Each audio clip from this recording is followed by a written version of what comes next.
Hey, I'm going to show you how to export multi-track stems in Pro Tools the right way. If you want to make sure that the stems sound exactly how you have it in your session, you have to do it this way. Now, it's a long process because you got to do each track individually, but this is the only way to ensure that it's going to sound exactly how you have it. If you don't have any bus processing, what you could do is just highlight the tracks, right click, and commit. And what that's going to do is just process whatever plugins you have on those individual tracks. But if you have bus processing, like here, I have a beat bus that has some processing on it. Now, if you just commit the individual tracks, it's not going to process through that bus. So the only way to do it is to solo each track and bounce individually. That's the only way to do it. It's a long process, but this is it. That's if you're happy with the processing you have on your bus. If you don't care about that, then you could just commit the tracks and export and that's it. But if you want all your sounds to run through those bus effects, then you have to do it this way. Solo.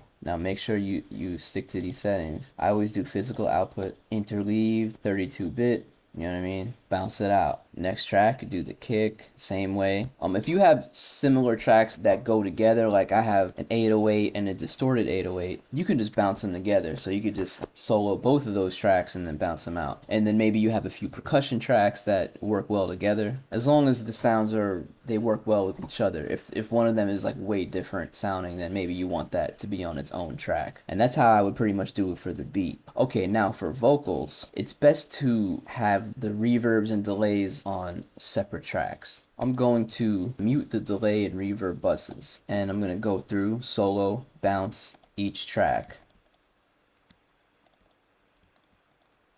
Okay, so the way that I have this routed is I have all the vocals going into my main vocal processing bus, and then from there I have sends going into reverb and delay. In order to get those reverbs and delays on their own tracks, you have to first make sure that the reverb and delay are on 100% wet. If you want to have these reverb and delay sends on their own track, here's what you have to do. You have to deactivate the output of the main vocal bus. And then what you'll see is that you won't be getting any of the dry signal. You're only going to be getting the reverbs. Mute the delay and make sure that the main vocal processing bus is inactive. Then you can bounce it out. And then the same thing goes for the delay. Mute the reverb track, and then the delay will be on its own stem.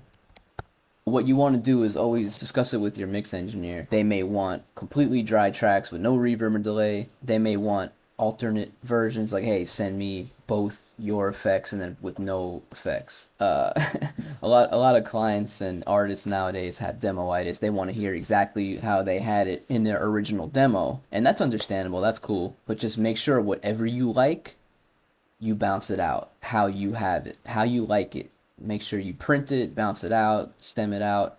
So this way the mix engineer isn't trying to guess, oh, I wonder what they had on their vocal, or maybe I don't have that plugin or this or that. So you always want to think about that. Same thing goes with tuning. You may want to talk with your mix engineer and have them check out your rough demo. They may be able to tune your vocal better than you have it. Or maybe if you're like completely happy with the tuning, you want to make sure that you print your tuning if you're already happy with it. And yeah, that's pretty much it. Like I said, bouncing the multi-tracks is, yeah, it's time consuming, but if you want to have it precise to send it to your engineer the best way possible, this is the way you have to do it.